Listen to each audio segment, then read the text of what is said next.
But నేను చెప్పిన 4 steps లో ఫస్ట్ వన్ ఎక్స్ప్లోరింగ్ అంటే ఏంటో తెలుసుకునే ముందు ఈ ఒక్క విషయం ఆలోచించు.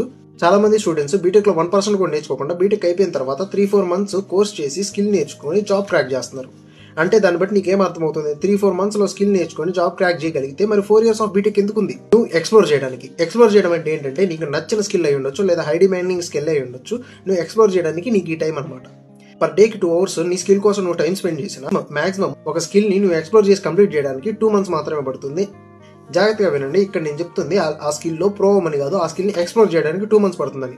ఇలా నీకు నచ్చిన ప్రతి స్కిల్ నువ్వు ఎక్స్ప్లోర్ చేసినప్పుడు వాటిలో నుంచి నువ్వు ఒక స్కిల్ నేర్చుకుంటే బీటెక్ అయిన తర్వాత చాలా ఈజీగా నీ వేని నువ్వు చూస్ చేసుకోవచ్చు. అండ్ నువ్వు చూస్ చేసుకునే స్కిల్ కూడా ఎలా ఉండాలి అని అంటే, ఒకటి ఇన్కమ్ జనరేట్ చేయాలి అండ్ నువ్వు అప్స్కేల్ చేసుకోగలగాలి. At the end of the final నీకు ఇంట్రెస్ట్ ఉండాలన్నమాట. ఈ 3 points నువ్వు మైండ్ లో పెట్టుకొని నీకు కావాల్సిన స్కిల్ నువ్వు చూస్ చేసుకో అండ్ ఆ స్కిల్ లోనే నీ కెరియర్ నువ్వు బిల్డ్ చేసుకోవడానికి ట్రై చేయి. అండ్ నెక్స్ట్ స్టెప్ 2 నెట్వర్కింగ్ అంటే చెప్తే అకౌంట్ ఫాలో చేయి.